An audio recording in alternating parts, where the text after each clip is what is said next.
Hi every one. இன்னைக்கு ரொம்பவே முக்கியமான வீடியோ. இந்த 11th ஸ்டாண்டர்டும் 12th ஸ்டாண்டர்டும் ரொம்பவே சீரியஸாக உங்களுடைய ஆஃப் இயர்லி எக்ஸாமுக்கு ப்ரிப்பேர் பண்ணிட்டு இருப்பீங்க. இந்த ஆஃப் இயர்லி ப்ரிப்பரேஷனை இன்னும் கொஞ்சம் பூஸ்ட் பண்ணுறதுக்காக ஒரு சில டிப்ஸ் அண்ட் ட்ரிக்ஸ் உங்களுக்காக நான் சொல்ல போகிறேன். ஸோ 11th ஸ்டாண்டர்ட் ஃபிசிக்ஸும் 12th ஸ்டாண்டர்ட் ஃபிசிக்ஸும் ஈவன் 10th ஸ்டாண்டர்ட் ஃபிசிக்ஸும் கூட தான் என்ன பண்ணலாம், எப்படி நம்முடைய ப்ரிப்பரேஷனை ரொம்பவே எஃபெக்டிவாக எடுத்துகிட்டு போகலாம் அப்படின்றது தான் இந்த வீடியோவில் நம்ம பேச போகிறோம். ஸோ ஃபர்ஸ்ட் என்ன அப்படின்னு பார்த்தீங்கன்னா, ஃபிசிக்ஸ் அப்படின்னாவே ஒரு சில முக்கியமான விஷயங்களை நீங்கள் கடைப்பிடிச்சி ஆகணும். அந்த இடத்துல இந்த ஆறுமே ரொம்பவே ஒரு முக்கியமான ரோல் எடுத்துக்குது. முதல்ல லா. நமக்கு பிசிக்ஸ்ல லா அப்படின்றது ரொம்ப முக்கியமானது. ஃபர்ஸ்ட் கலெக்ட் பண்ணுங்க, என்னெல்லாம் லா இருக்கு அப்படின்றத நீங்க கலெக்ட் பண்ணி வச்சுக்கோங்க. அதை நல்லா ஸ்ட்ராங்கா ப்ரிப்பேர் பண்ணுங்க. அடுத்து டெஃபினிஷன் இருக்கும்.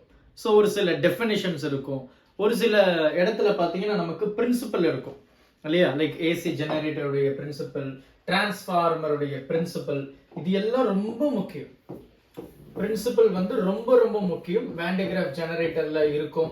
ஸோ இந்த மாதிரி பிரின்சிபல்ஸ் மேண்டேட்டரி நீங்க தெரிஞ்சு வச்சுக்கணும்.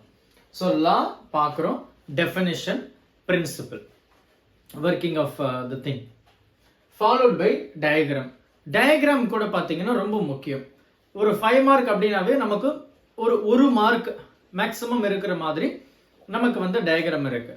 ஸோ டயக்ராமை நீங்க மேண்டேட்டரியை நீங்க பார்க்கணும். ஸோ ஃபர்ஸ்ட் லா பார்க்குறோம், லா, அதுக்கப்புறம் டெஃபினிஷன், மூணாவது டயக்ராம்ல கான்சென்ட்ரேட் பண்றோம். என்னெல்லாம் டயக்ராம் இருக்கு அப்படின்றத நீங்க கொஞ்சம் கலெக்ட் பண்ணி வச்சுக்கோங்க.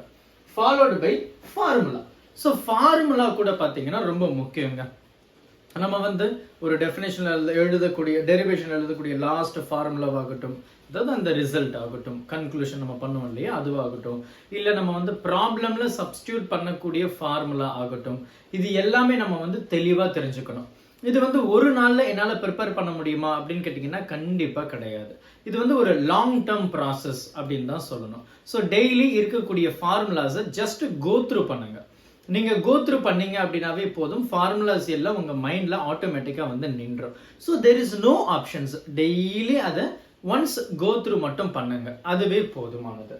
அடுத்து அந்த ஃபார்முலாவை நான் பயன்படுத்துறதுக்கு ஃபார்முலாஸை எங்க அப்ளை பண்ணணும் அப்படின்ற ப்ராப்ளமை ப்ராக்டிஸ் பண்ணணும். ப்ராப்ளம் ப்ராக்டிஸ் பண்றதும் ரொம்ப முக்கியம். சும்மா ஒரு சாம்பிள் பேப்பரோ இல்ல சும்மா ஒரு புக் பேக்ல ஒரு தடவை நான் ப்ராப்ளம் சால்வ் பண்ணிட்டேன், ஒரு மாசம் கழிச்சு நான் மறுபடியும் அந்த சாப்டர் பார்க்கும்போது எனக்கு ஒண்ணுமே தெரியலையே அப்படின்னா கண்டிப்பா தெரியாது. அது எப்படி தெரியும்? ஸோ கான்ஸ்டன்டா ரிவிஷன் மேண்டேட்ரி அப்படின்னு சொல்லலாம். அடுத்து யூனிட்ஸ். பெரும்பாலும் நிறைய ஸ்டூடெண்ட்ஸ் ப்ராப்ளம் சால்வ் பண்ணிடுவாங்க, ஆன்சர் கொண்டு வந்துருவாங்க, ஆனா யூனிட்ஸ் எழுத மாட்டாங்க. ஸோ அந்த யூனிட்ஸ்லேயே நமக்கு ஆஃப் மார்க் சாலிடாக போயிடும். அப்போ பிசிக்ஸ்ல யூனிட்ஸ்ன்றது ரொம்பவே முக்கியமான ஒரு விஷயமா நம்ம பார்க்குறோம். Even dimensional formula. So dimensional formula கூட பார்த்தீங்கன்னா ரொம்பவே முக்கியமானதாக நம்ம பார்க்குறோம். Followed by derivation. ஒரு சின்ன சின்ன டெரிவேஷன்ஸ்லாம் நமக்கு இருக்கும். 5 மார்க்னா அது பெரிய டெரிவேஷன்ஸாக இருக்கும். ஸோ டெரிவேஷனை பொறுத்த வரைக்கும் நம்ம ஈஸியாக அதை படிக்க முடியுமா அப்படின்னு கேட்டிங்கன்னா கண்டிப்பாக கிடையாது. ஈவன் டீச்சர்ஸ், ஈவன் நானுமே பார்த்தீங்கன்னா ஒரு டெரிவேஷன் நம்ம சொல்லி தரோம்னா அதை ஒரு தடவை பார்த்தா எங்களால் சால்வ் பண்ண முடியுமான்னு கேட்டிங்கன்னா கண்டிப்பாக கிடையாது. We also practice. நாங்களும் கான்ஸ்டண்ட்டாக ப்ராக்டிஸ் பண்ணுவோம். நீங்களும் கான்ஸ்டண்ட்டாக ப்ராக்டிஸ் பண்ணால் மட்டும்தான் அது வரும், இல்லைன்னா வராது இல்லையா. இப்போ நாங்கள் உங்களுக்கு டீச் பண்ணிட்டு நாங்கள் அடுத்த பேட்சுக்கு போகும்போது மறுபடியும் we use to solve.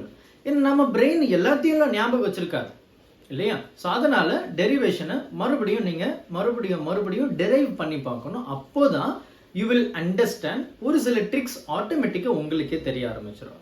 So இந்த 6 விஷயத்தை பிசிக்ஸை பொறுத்த வரைக்கும் நீங்க ஸ்கிப் பண்ணவே கூடாது.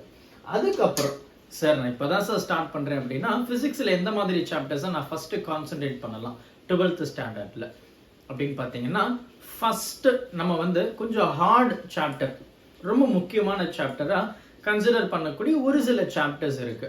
ஸோ அந்த வகையில் chapter 1 electrostatics, chapter 2 current electricity, chapter 3 magnetism, அப்புறம் மேக்னெட்டிக் எஃபெக்ட் அந்த கரண்ட் அப்படின்னு இருக்கு இல்லையா. So magnetism chapter 3.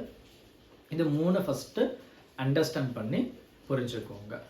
அடுத்து பார்த்தீங்கன்னா நமக்கு 4th சாப்டர் இருக்கு. ஸோ 4th சாப்டர் பாதி மேக்னட்டிசமும் அடுத்து ஆல்டர்னேட்டிங் கரண்ட்டும் நமக்கு இருக்கு.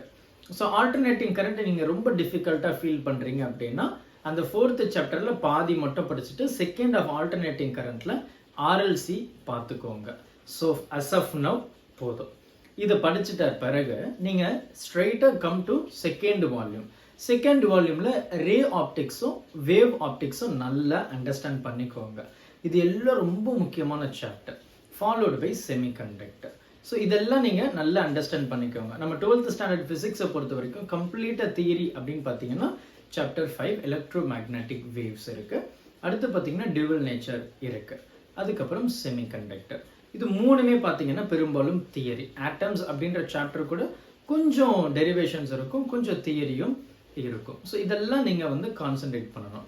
11th ஸ்டாண்டர்ட் ஃபிசிக்ஸை பொறுத்த வரைக்கும் பார்த்தீங்கன்னா நமக்கு வந்து ஃபஸ்ட்டு சாப்டர் ரொம்ப ஈஸியான சாப்டர் மெஷர்மெண்ட்.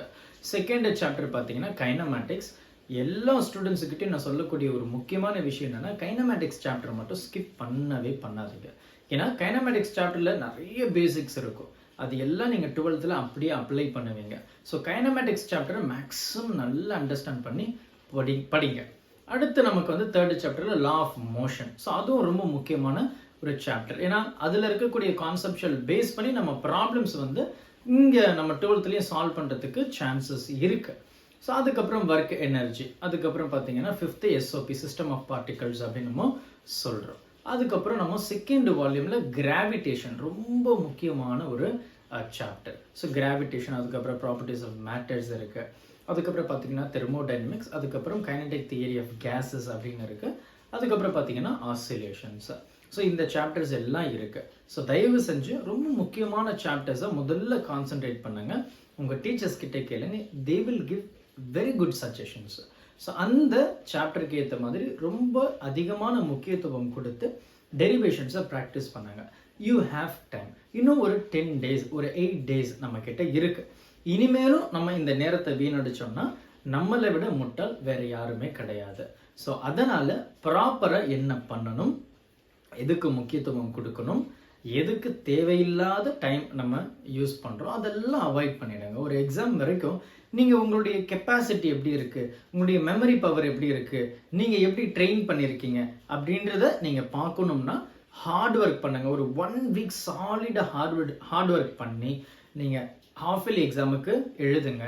அந்த ரிசல்ட்டை வச்சு ஓகே நம்ம இந்த ஸ்டேஜில் இருக்கோம், அடுத்து நம்ம என்ன இம்ப்ரூவ் பண்ணலாம் அப்படின்னு சொல்லிட்டு உங்களுக்கே தெரியும். ஸோ இப்போவும் நீங்கள் வந்து ஹாஃப் இயர்லி தானே, அடுத்து ரிவிஷனில் பார்த்துக்கலாம், மாடல் எக்ஸாமில் பார்த்துக்கலாம், ப்ரீ பப்ளிக் பேப்பரில் பார்த்துக்கலாம் அப்படின்னு சொன்னீங்கன்னா கண்டிப்பாக லூஸ் ஆக போகிறது, இழக்க போகிறது யாருன்னு கேட்டிங்கன்னா இந்த வீடியோவை பார்க்குற நீங்கள் தான். ஸோ அதனால் நேரத்தை மட்டும் ரொம்ப ஈஸியாக எடை போடாதீங்க. ரொம்பவே ப்ரெஷியஸான ஒரு விஷயம் அப்படின்னா நமக்கு இருக்கக்கூடிய அந்த நேரம் தான்.